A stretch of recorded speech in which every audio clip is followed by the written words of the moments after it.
Hoje nós temos uma grande oportunidade, um desafio de buscar conhecer na palavra quem é Jesus. Nós podemos, às vezes, pelo costume, pela nossa própria cultura religiosa, entrar no automático e considerar Jesus como um personagem que está relatado na história do Evangelho. Mas, amados, nós, sem Jesus, nunca teríamos tido chance, oportunidade de nos apresentar na presença do Pai. Se hoje nós estamos aqui como igreja, é porque na nossa história, Jesus se apresentou. Bom, para não deixar de ser eu, então, dá um toque em quem está do seu lado e pergunta: quem é Jesus para você? Quem é Jesus para você? Essa era uma questão que para o Senhor era muito sensível, era muito importante de definição. Eu vou começar com duas oportunidades. Primeiro, o Senhor ali com o petit comité, só os apóstolos ali, os seus discípulos mais próximos.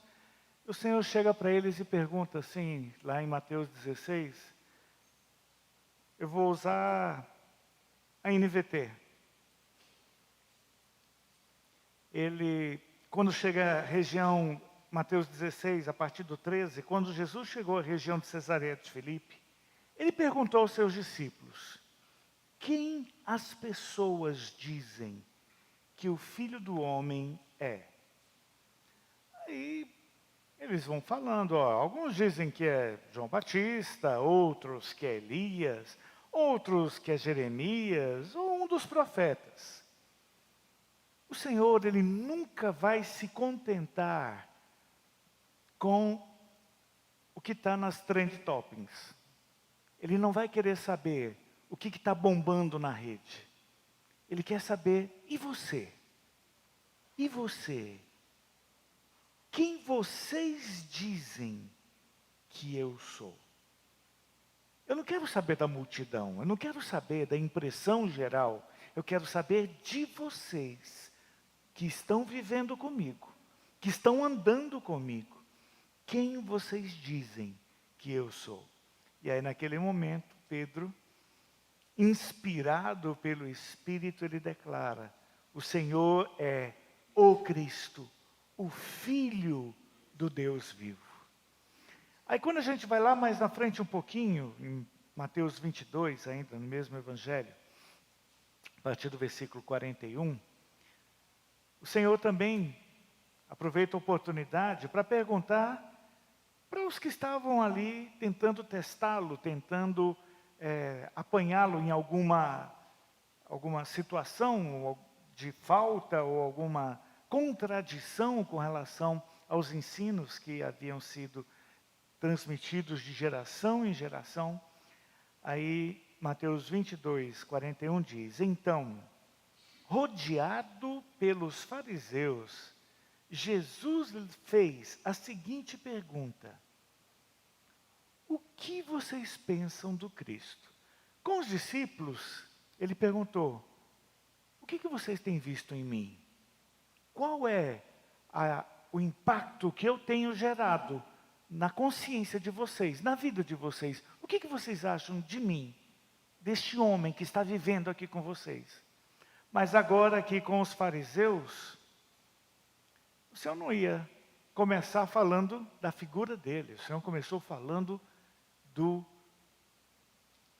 o que foi prometido, do que foi idealizado, do que foi definido como uma promessa e que toda a nação de Israel aguardava. Ele perguntava: vem cá, vocês, o que vocês pensam do Cristo? De quem ele é filho? Aí eles logo, como bons estudiosos que eram, e bons religiosos, eles chegaram e falaram assim: Ele é filho de Davi, da descendência de Davi. Aí o Senhor falou, então, por que que Davi chama de Cristo, meu Senhor? Pois Davi disse, o Senhor disse ao meu Senhor, sente-se no lugar de honra à minha direita, até que eu humilhe os seus inimigos. Aí o Senhor apertou eles naquele momento. Por quê? Porque eles ficavam esperando o Cristo. Em outro momento o Senhor também pergunta, vem cá, vocês, João capítulo 5, 39, vocês estudam minuciosamente as Escrituras. João 5, 39, vocês estudam minuciosamente as Escrituras, porque creem que elas lhes dão vida eterna, mas as Escrituras apontam para mim. E, no entanto, vocês se recusam a vir a mim para receber essa vida. Ou seja, aquele conhecimento todo e aquela visão toda religiosa que eles tinham, aguardando o Messias, aguardando o Cristo. Cristo chegou, estava ali com eles, e eles estavam ainda brincando de onde está o Oli. Eles não conseguiam enxergar o Senhor naquele cenário. Eles não conseguiam ver o Cristo, e o Senhor aqui reitera para eles, olha, vocês estudam as Escrituras apontam para mim. Então, o seu estudo das Escrituras não está sendo eficiente para que vocês vejam quem está falando com vocês e venham a mim para receber a vida eterna. Quem é Jesus? Ele é aquele que toda a Escritura aponta, falando, esse é o Filho de Deus.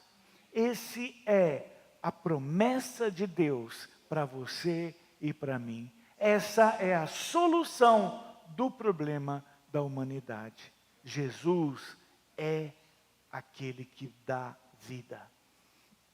Em Provérbios 8,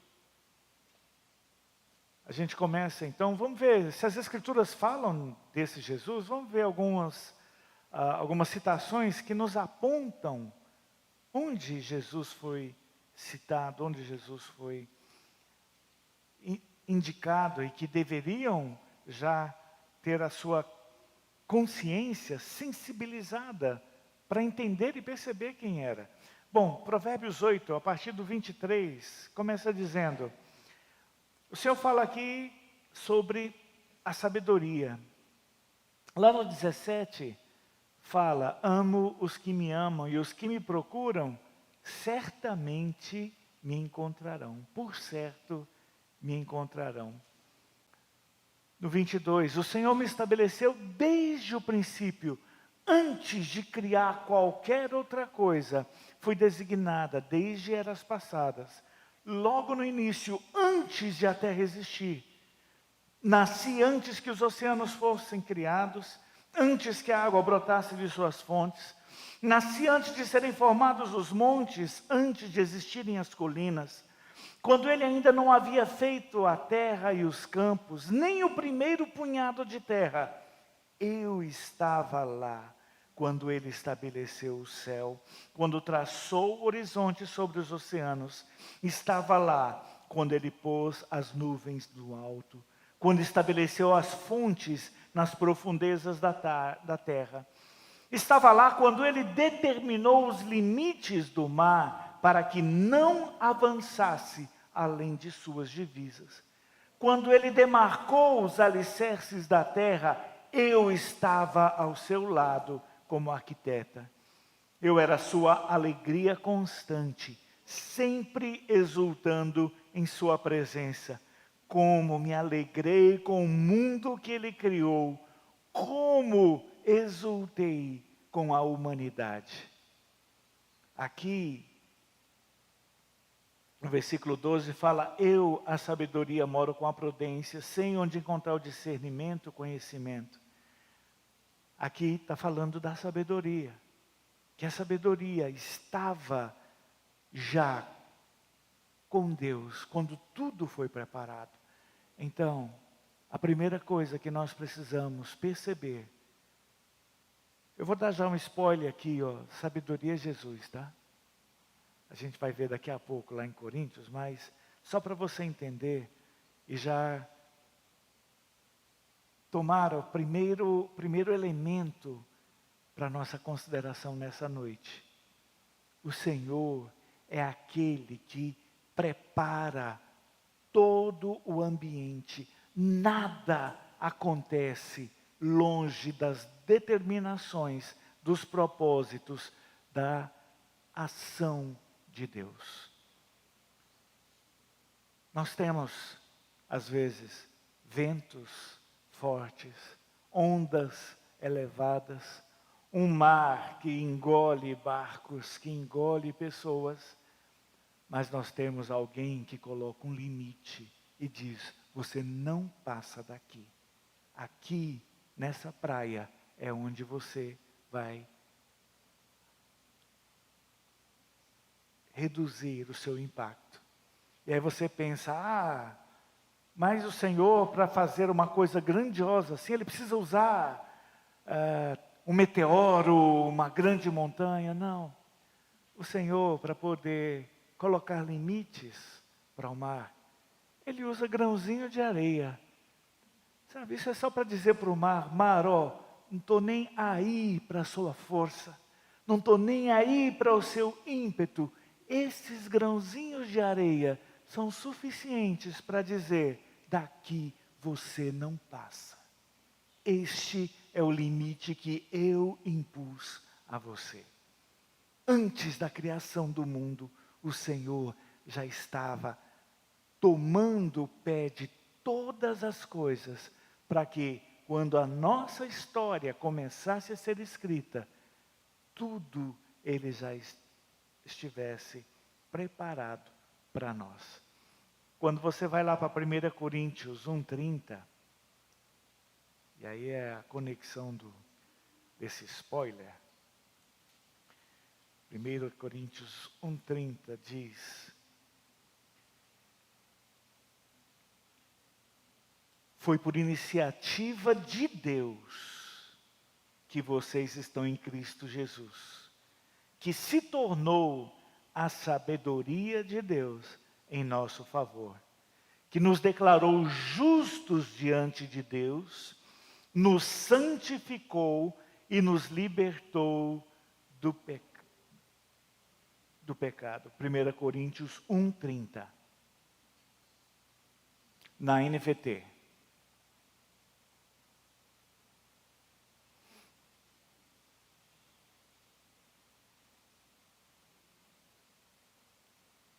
Vou ler aqui mais uma vez para vocês, só para vocês saírem do que a gente já tem na nossa religião, na nossa cultura. Gente, vamos mudar um pouquinho a fala para poder a gente ver por outro prisma, ver de outra forma. Isso, já está lá. Vamos ler todos juntos? Foi por iniciativa de Deus que vocês estão em Cristo Jesus, que se tornou a sabedoria de Deus em nosso favor.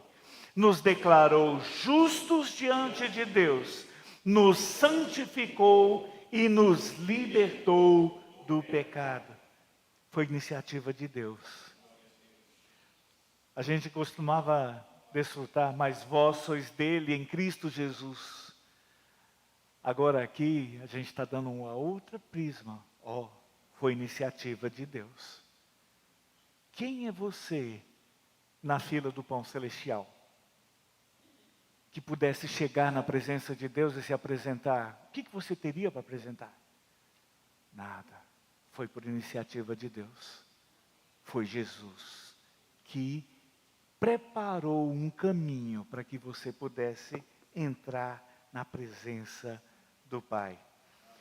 Bom, como isso aconteceu aí? Vamos voltar lá para o começo. Hoje a gente vai viajar para frente e para trás, porque a Escritura fala de Jesus.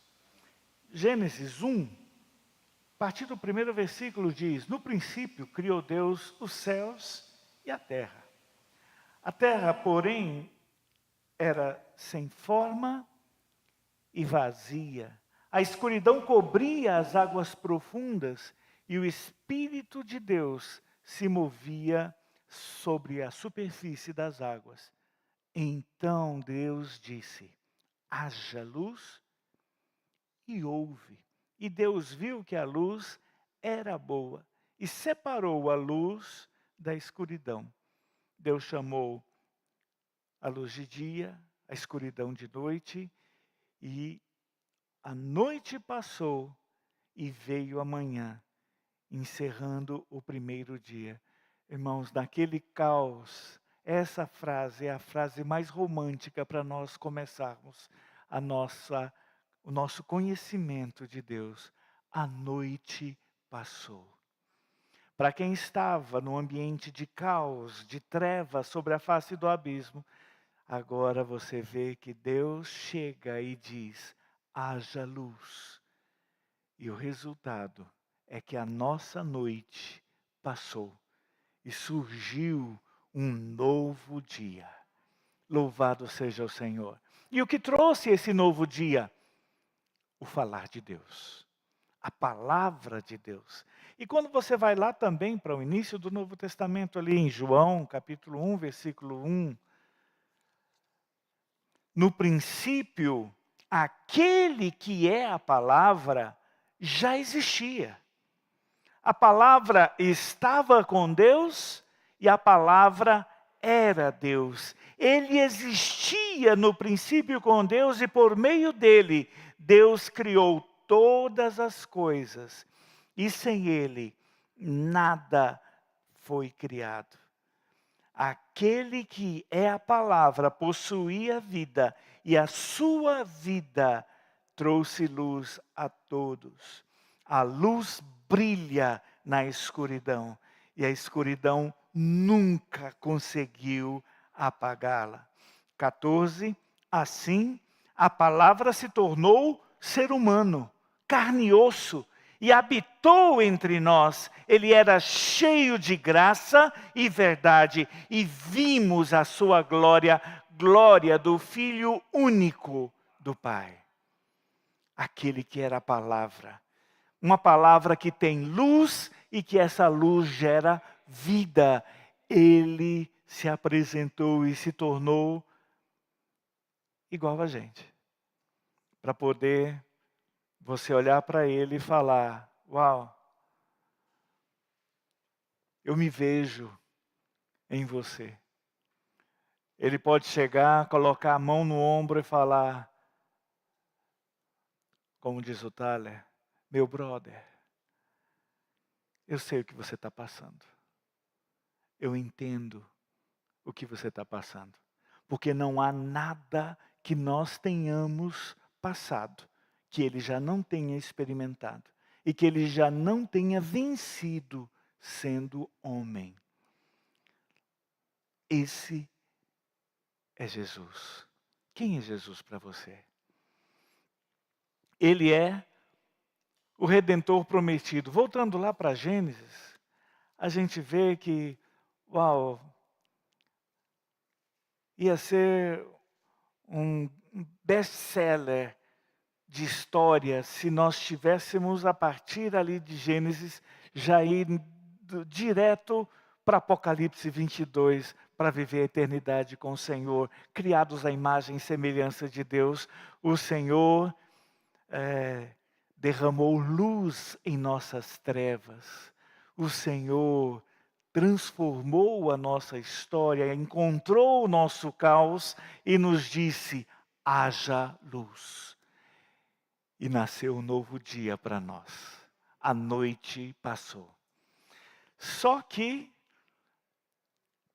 talvez já antevendo o que seriam todas os doramas e séries de novelas brasileiras e mexicanas, nós temos ali ainda um evento que trouxe para o homem uma sentença. E uma sentença que Deus, sendo justo e santo, não poderia ignorar. O homem tinha a oportunidade de, em meio àquelas árvores, em um imenso jardim, ele poderia se sustentar ali com jaca, com manga, com articum, tudo tão gostoso. Uma melancia geladinha com orvalho da manhã. Irmãos, tem tanta fruta gostosa. Mas o Senhor colocou ali no meio do jardim uma árvore que daria ao homem capacidade de sair debaixo da tutela da palavra de Deus e daria ao homem uma autonomia para que o homem pudesse entender e ser como Deus. Pelo menos isso é o que a propaganda prometia. Mas como também ocorre hoje, não acredite na propaganda. Irmãos, era fake news.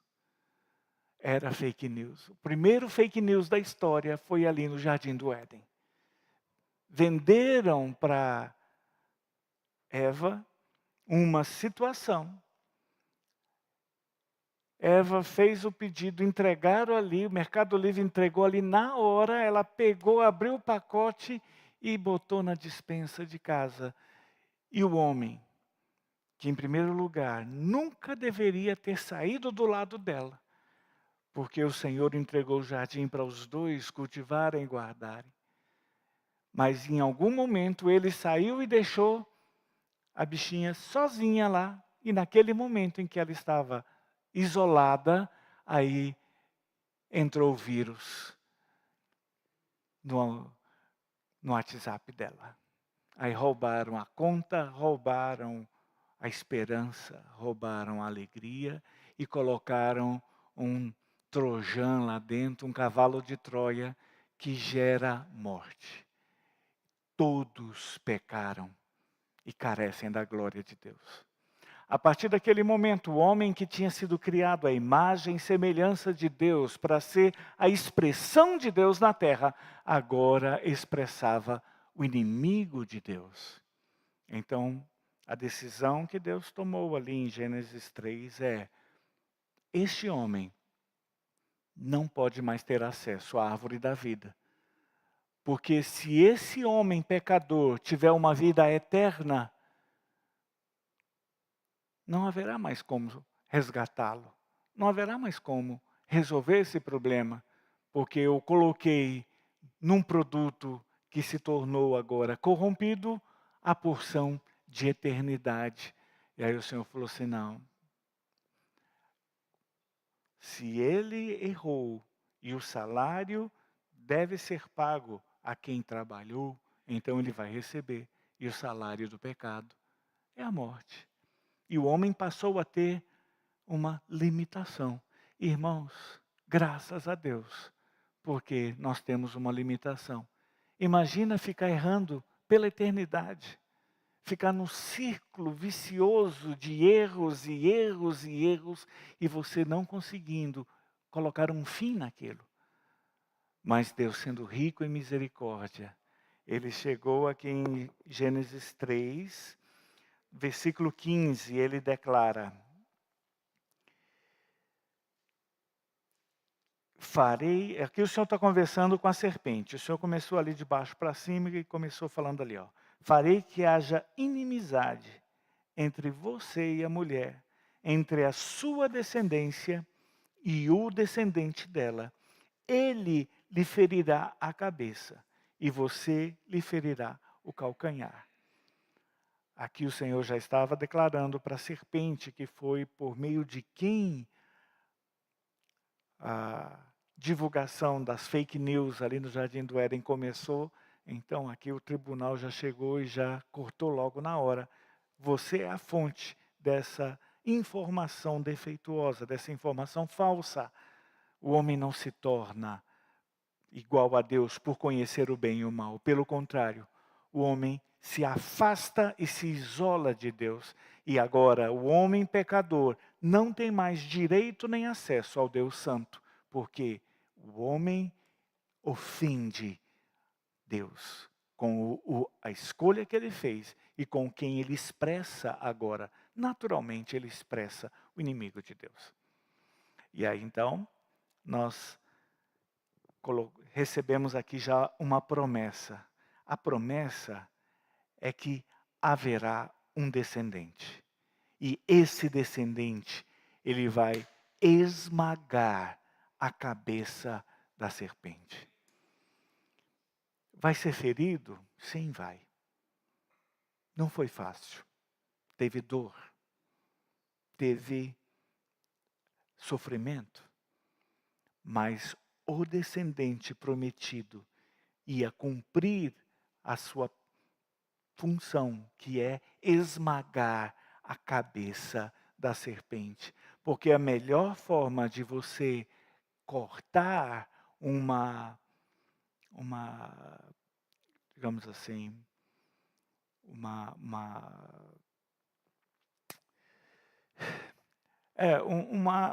raiz venenosa, uma fonte venenosa, a melhor forma é você ir lá na raiz, na fonte, no começo. Vamos lá no começo, vamos tratar com quem trouxe esse elemento que não devia estar aqui.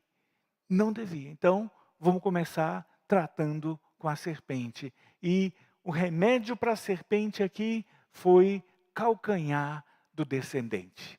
Era um remédio fantástico. Ia direto na cabeça e na cabeça da serpente. Tem dor? Tem. Tem sofrimento? Tem. E nós vamos ver um pouquinho que Jesus passou por essas mordeduras no calcanhar. Mas ele cumpriu o seu propósito. E ele tratou com aquele que trouxe ao homem o elemento do pecado. Louvado seja o Senhor. Que mais? 3:21. O homem e o Senhor Deus fez roupas de peles de animais para Adão e para sua mulher. A gente fala que o primeiro homicídio no Éden foi Caim matando Abel, mas não, foi Deus matando o cordeiro. Porque ele precisava cobrir uma questão que não era problema para Deus, mas se tornou um problema para o homem. O homem, no seu relacionamento com Deus, eles andavam nus pelo jardim. Eu não tinha nada que esconder, nem de Deus, nem dos que conviviam comigo. Eu estava transparente. Eu não tinha nada a esconder, mas quando o pecado veio, a primeira reação de um homem pecador é: uau, eu não posso deixar que os outros me vejam assim. E aí, o primeiro de quem eles se esconderam? De Deus. Viram que Deus estava vindo na viração do dia para a reunião do grupo familiar, daquele dia, naquele encontro, naquela comunhão. Deus estava chegando e quando chegando, cadê o dono da casa? O dono da casa não estava. Por quê? Aí foi perguntar: Adão, onde é que você está? Falei assim: estou escondido aqui atrás, ainda se fosse um pé de urtiga, mas não era. Estou escondido aqui em algum lugar. Por quê? Porque eu estou nu e eu não queria que você visse a minha nudez. E aí, imagina só. Adão, o problema não é você estar nu. Eu quero saber foi quem te fez ver que você estava nu. Isso para mim não era problema. Você está me trazendo isso como um problema? Isso não era problema para mim. Mas agora, alguém colocou em você um óculos, uma visão ou uma interpretação de que a sua condição agora é algo que te afasta de mim. E aí o Senhor teve que imolar animais, tirar a pele para cobrir o homem. Porque a cobertura que o homem fez também foi também comprado no mesmo celular que tinha sido contaminado, né? Daí você pega e compra pensando que aquela roupa maravilhosa, quando chega... Eu fiz uma compra uma vez, a Giovana não me deixa esquecer, eu comprei umas ferramentas que estavam lá na internet, fantásticas, 250 e poucas ferramentas. E aí eu estou acompanhando lá e vem pelo navio e vem, demora 2, 3 meses. Eu estou esperando lá chegar uma caixa que dava para caber mais ou menos aqui, a, a bateria toda lá dentro. E nada de chegar. Quando avisa no correio que chegou minha caixa de ferramenta, minhas 247, 257, não sei, ferramentas, quando eu chego lá, irmãos, uma rodelinha, parecendo uma estrela, com várias pontinhas, cada uma era a chave Phillips, outra era Allen, outra era de fenda, e assim, as 257 ferramentas estavam numa rodelinha de alumínio. Aí eu fiquei olhando para aquilo. O problema de você fazer essas compras não é você receber a rodelinha de alumínio. É o pessoal ficar esperando você chegar em casa com a caixa de ferramenta. E quando você chega lá, cadê as ferramentas? Só para poder testificar que eu caí numa fake news e comprei algo que me enganou. Não foi o que foi vendido. Aqui, desde o início, o Senhor, a sabedoria, já estava preparando tudo. Mesmo quando o homem chegou para Deus e fala, eu não tenho como me apresentar na tua presença, porque eu tenho algo que ofende ao Senhor.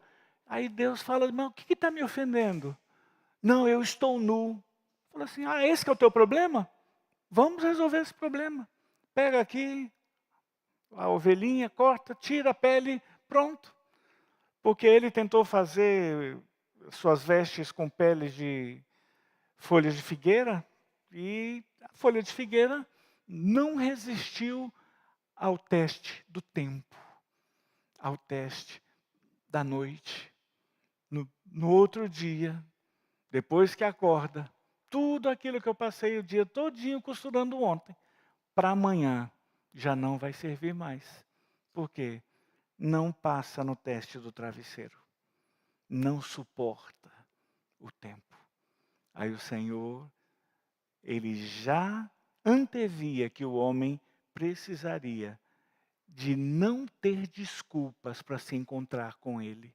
Então o Senhor providenciou vestimentas para Adão e para Eva. Por quê, irmãos? O pecado é que vem nos dar a falsa ideia de que nós não somos dignos de ir até o Senhor. Mas o Senhor nunca desistiu de cada um de nós. Jesus nunca desistiu. Apesar das nossas falhas, apesar dos nossos erros, Ele nunca desistiu. Quando você, e daí que vem a frase, quando você vinha com milho, Ele já estava com o bolo pronto. Já estava com o fubá, já tudo certo, tudo resolvido. Você chega assim, Jesus, eu não posso me encontrar contigo, porque a minha nudez expõe quem eu sou, expõe minhas falhas, expõe os meus defeitos. Fala assim, esse é o seu problema? Pronto, está resolvido. Tome aqui uma veste. Quando Isaías chega lá no ano da morte do rei Uzias e fala, Senhor, olha, puxa, o Senhor está com uma grande obra para fazer, uma grande ação para fazer, mas eu sou um homem de lábios impuros, habito no meio de um povo de impuros lábios, e eu estou perdido porque este homem impuro está vendo o Senhor, está diante do Senhor. E aí você chega e o Senhor fala assim, o seu problema são os lábios? Está resolvido. Anjo, tenaz, brasa, põe a língua para fora, pronto. Põe o lábio. O Senhor, Ele quer que você diga qual é o teu problema. Ele já está com a solução preparada para resolver o seu problema e para acalmar a sua consciência de que Ele já preparou um caminho de volta e de restauração. Foi assim no jardim, foi assim com Isaías, foi assim com você e comigo. Não se limite, não limite o Senhor diante das suas falhas. Ele já preparou o caminho de salvação. Louvado seja o Senhor. Bom, Mateus 1 fala que esse Jesus prometido, em um determinado tempo, o tic-tac do relógio despertou e chegou a hora desse Jesus nascer. E você vai vendo, uau, por que a Bíblia é tão detalhista assim e mostra toda essa genealogia? Versículo 18 diz assim: foi assim que nasceu Jesus Cristo. Maria, sua mãe, estava prometida para se casar com José. Antes do casamento, porém, ela engravidou pelo poder do Espírito Santo. José, seu noivo, era um homem justo e resolveu romper a união em segredo, pois não queria envergonhá-la com uma separação pública. Enquanto ele pensava nisso, um anjo do Senhor lhe apareceu em sonho e disse: José, filho de Davi, não tenha medo de receber Maria como esposa, pois a criança dentro dela foi concebida pelo Espírito Santo. Ela terá um filho e você lhe dará o nome de Jesus, pois ele salvará o seu povo dos seus pecados. Tudo isso aconteceu para cumprir o que o Senhor tinha dito por meio do profeta. Vejam, a virgem ficará grávida, ela dará à luz um filho e o chamarão Emanuel, que significa Deus conosco. Amados, em toda a obra de Deus, a principal ação ou a principal motivação de Deus é: Ele quer estar com você. Se tem alguma coisa que ofende a Deus, é quando o homem se afasta e dá as costas para Ele. Porque quando estava no jardim, o homem pecou, ele não deixou de ir. Ele já sabia o que tinha acontecido, mas ele não deixou de encontrar com o homem, apesar do pecado. Ele foi lá e foi chamar pelo nome. Cadê você, Adão? Onde é que você está? O homem estava de costas para Deus. Deus não deu as costas para o homem. Quando Jesus vai chegar, ele já trazia no seu nome o cumprimento de uma promessa. Deus quer estar conosco todos os momentos da nossa vida. Ele não perguntou, e a situação ali, se você for ver, é uma situação que pela lei merecia ser julgado, apedrejado.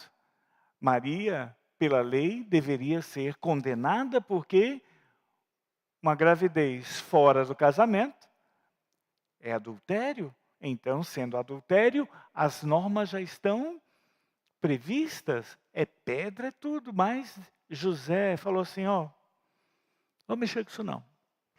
Vou sair aqui quietinho. Aí um anjo chega para ele com uma mensagem. Na época não tinha WhatsApp, então Deus mandava os anjos mesmo para poder mandar mensagem. E aí chegou lá, na hora que abriu, o anjo já falou: José, fica tranquilo, meu brother. Porque o que você está vivendo agora é o cumprimento de uma promessa. Deus declarou que estaria conosco todos os dias até a consumação do tempo. Chegou a hora. Depois de 400 anos sem profecias, sem a manifestação de Deus por meio dos seus profetas ali naquela terra, chegou o momento da graça de Deus alcançar o povo. Irmãos, o tempo vai chegar em que o Senhor vai se manifestar nas nossas necessidades e a solução das nossas dificuldades vai chegar. Porque o Senhor prometeu.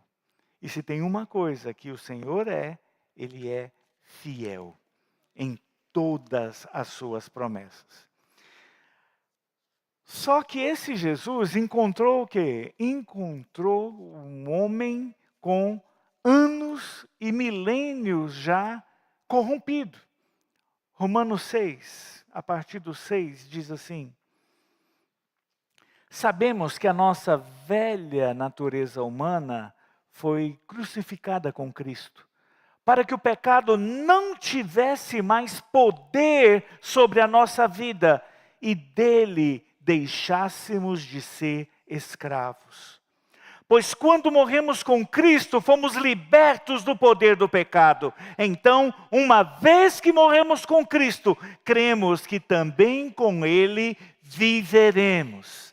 Temos certeza disso, pois Cristo foi ressuscitado dos mortos e não mais morrerá. A morte já não tem nenhum poder sobre ele.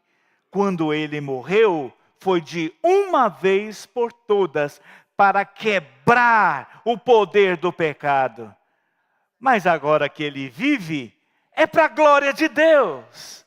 Da mesma forma, considerem-se mortos para o poder do pecado e vivos para Deus em Cristo Jesus.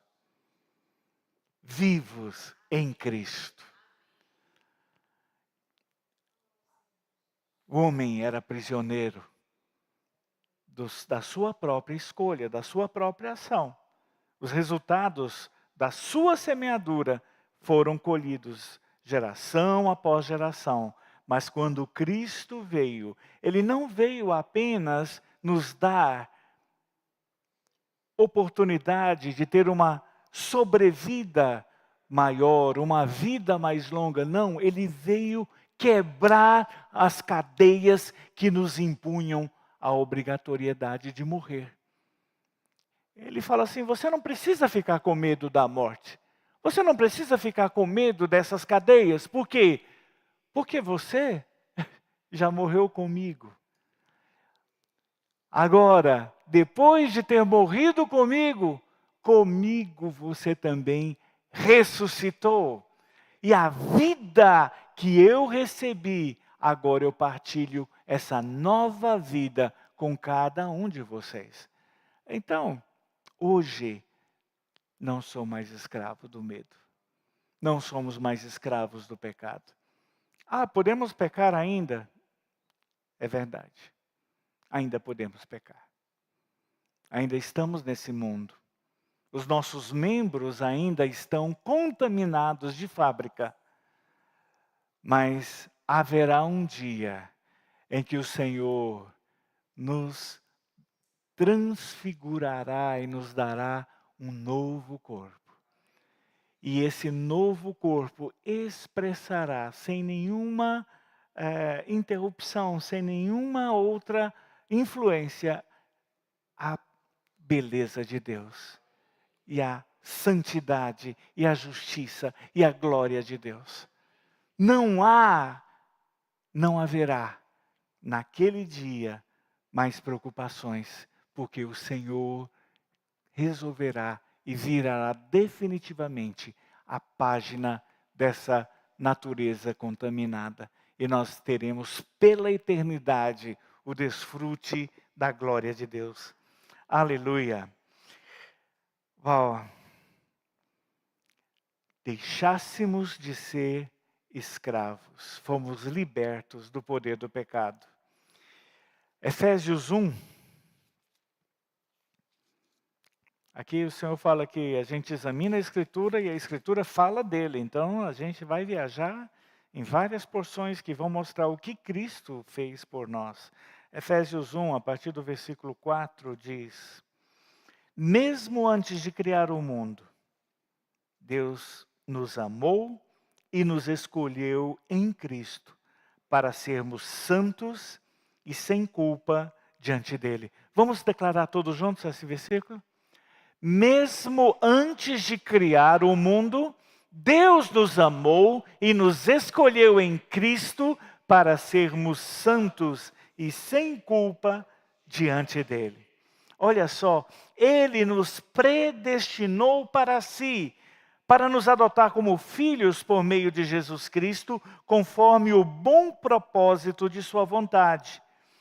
Deus assim o fez para o louvor de sua graça gloriosa, que ele derramou sobre nós em seu Filho amado. Ele é tão rico em graça. Olha só, ele é tão rico em graça, que comprou a nossa liberdade com o sangue de seu Filho e perdoou os nossos pecados. Louvado seja o Senhor. Esse é o Jesus prometido. Ah, Senhor Jesus. Esse Jesus, ele era um homem perfeito. 1 Timóteo 2:5 fala: pois há um só Deus e um só mediador entre Deus e a humanidade, o homem Cristo Jesus. Ele deu sua vida para comprar a liberdade de todos. Só tem um. Só tem um. E ele não era alguém diferente das pessoas, de forma que ele chegava num lugar, você pega, por exemplo, João Batista. João Batista era diferentão. Vestia pele de camelo, uma dieta balanceada com gafanhoto e mel. Não recomendo, mas funcionou para ele. Embora ele tenha perdido a cabeça um dia, mas funcionou para ele. De qualquer jeito, ele era diferentão. E ele ficava lá no rio batizando as pessoas, mas as pessoas já identificavam, ele estava lá se destacando no meio das pessoas. Jesus não. Jesus andava no meio da multidão. Se ele não abrisse a boca, as pessoas nem saberiam que ele tinha passado por ali. Ele estava no casamento, lá em Caná da Galileia. Estava lá, no meio do povo. Acabou o vinho. Vieram perguntar para os noivos, para Maria, para todo mundo: vem cá, e agora? Acabou o vinho. Aí a Maria teve que apontar: vai ali em Jesus e pede para ele resolver isso aí. O pessoal que estava lá nem sabia que Jesus estava na festa. Ainda estava levando 12 meninos junto com ele. Né? O bom de festa assim é que você leva a turma, porque a comidinha tal, gostosa. E um vinho ali também estava sendo franqueado, então, vamos embora. Ninguém sabia que Jesus estava ali. A Maria teve que apontar para os servos, ela assim: procurem Jesus ali, olha ele ali, pegue ele e fala para ele que acabou o vinho. Aí Jesus estava lá, no meio da multidão, e, de repente, ele muda a história daquele casamento. Ele estava lá. Na verdade, irmãos, na nossa vida, o Senhor sempre está presente. Ele sempre está ali, no meio da multidão. Às vezes nós é que não nos ocupamos em procurar Jesus, em saber aonde Jesus está nessa situação.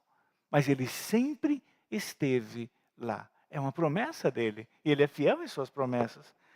Quando você vai para Mateus 4:2, fala que depois de passar 40 dias e 40 noites sem comer, olha só que coisa mais fantástica, depois de passar 40 dias e 40 noites sem comer, ele teve fome. Coisa extraordinária. Eu, depois de passar 2 horas sem comer, eu já tenho fome. Ele passou 40 dias e 40 noites, e como todo homem mortal, ele teve fome. Mateus 8:24, de repente veio sobre o mar uma tempestade violenta, com ondas que cobriam o barco. Jesus, no entanto, dormia.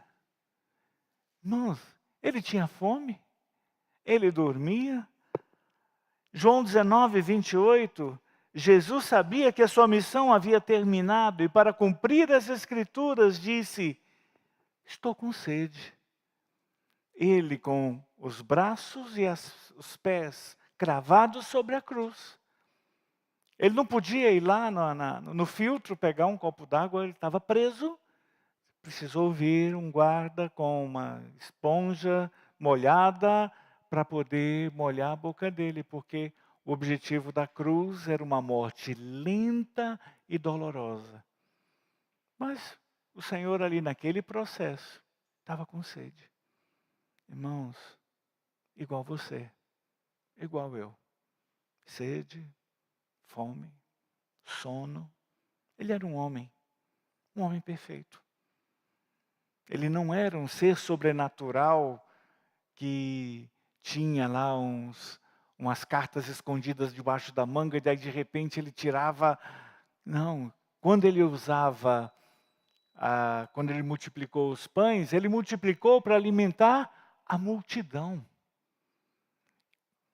Ele sempre estava preocupado com a necessidade dos outros. Quando ele estava lá com os discípulos servindo de forma que não conseguiam parar nem para comer, nem para descansar, aí o Senhor chamou todo mundo e falou: vamos nos retirar. O Senhor tirou os discípulos para que eles tivessem um tempo de descanso, porque eles também precisavam de renovar suas energias. O Senhor é um homem perfeito. João 11, 35, 33 a 35, quando Jesus viu Maria chorar, e o povo também, sentiu profunda indignação e grande angústia. Onde vocês o colocaram? Perguntou. E eles responderam: Senhor, venha e veja. E Jesus chorou. Angústia, indignação, sentimentos de dor. Ele é um homem perfeito. Quando ele fala que o Senhor é o nosso pastor e nada nos faltará, é porque ele sabe tudo o que as ovelhas sentem necessidade e ele está pronto para responder por todas as nossas dores e necessidades. E ele não é apenas um homem perfeito, ele é Deus completo. Colossenses 2:9, pois nele habita em corpo humano toda a plenitude de Deus. Apocalipse 22, 12 e 13. Vejam, eu venho em breve e trago comigo a recompensa para retribuir a cada um de acordo com seus atos.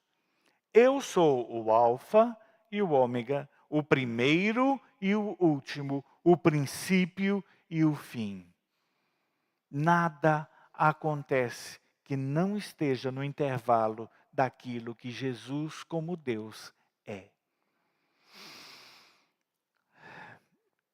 João 17, a partir do 21, diz: a minha oração é que todos eles sejam um, como nós somos um. Como tu estás em mim, Pai, e eu estou em ti. Que eles estejam em nós, para que o mundo creia que tu me enviaste. Eu dei a eles a tua glória que tu me deste, para que sejam um como nós somos um. Eu estou neles e tu estás em mim. Que eles experimentem a unidade perfeita, para que todo mundo saiba que tu me enviaste e que os amas tanto quanto me amas. Dê um abraço em quem está do seu lado e fala: Deus te ama. Deus te ama. Do mesmo jeito que Ele amava Jesus, Ele te ama. E o Senhor, na sua oração, Ele deixa claro, Ele tinha poder, Ele não precisava passar por aquilo. Ele não precisava, o sacrifício dele foi um sacrifício substitutivo, ele não precisava ter passado por aquela situação.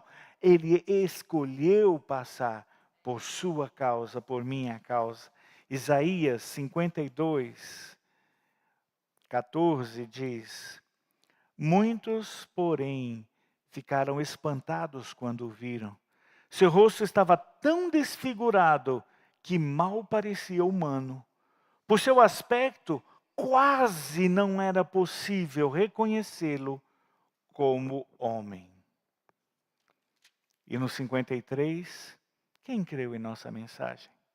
A quem o Senhor revelou o seu braço forte? Meu servo cresceu em sua presença como tenro broto verde, como raiz em terra seca. Não havia nada de belo nem majestoso em sua aparência, nada que nos atraísse. Foi desprezado, rejeitado, homem de dores que conhece o sofrimento mais profundo. Demos as costas para ele, desviamos o olhar. Ele foi desprezado e não nos importamos. Apesar disso, foram as nossas enfermidades que ele tomou sobre si. E foram as nossas doenças que pesaram sobre ele. Pensamos que seu sofrimento era castigo de Deus, castigo por sua culpa, mas ele foi ferido por causa da nossa rebeldia e esmagado por causa de nossos pecados. Sofreu o castigo para que fôssemos restaurados e recebeu açoites para que fôssemos curados. O Senhor tomou o nosso lugar. O Senhor tomou o nosso lugar. Colossenses 1, 13, para encerrar, diz: Ele nos resgatou do poder das trevas e nos trouxe para o reino de seu Filho amado, que comprou a nossa liberdade e perdoou os nossos pecados. Quem é Jesus para você? É esse homem completo. É esse Deus perfeito. É esse que estava antes da criação e já preparando todas as coisas, pensando em mim e em você. É aquele que não virou as costas quando nós viramos as costas para ele. Ele não nos abandonou. Ele é o Emanuel. É Deus conosco. Ele prometeu que estaria conosco todos os dias até a consumação dos séculos. Esse é Jesus. Esse é Jesus. Aí quando você for perguntado, quem é Jesus para você? Agora você já vai ter muita coisa para falar. Muita coisa para falar. É alguém que teve fome. É alguém que teve sede. É alguém que precisou dormir. É alguém que teve angústia. Alguém que teve indignação. Alguém que chorou. Mas é alguém que hoje vê o fruto do seu penoso trabalho e sorri, porque ele diz: valeu a pena. Valeu eternamente a pena. Porque pelo sacrifício de um só, ele mudou a história de todos nós. E nos resgatou para sermos hoje propriedade exclusiva de Deus. Esse é o nosso Jesus. Louvado seja o Senhor. Vamos fazer pequenos grupos e vamos ainda desfrutar um pouquinho, compartilhando com os irmãos aquilo que o Senhor tem falado a nós sobre quem Ele é. Louvado seja o Senhor.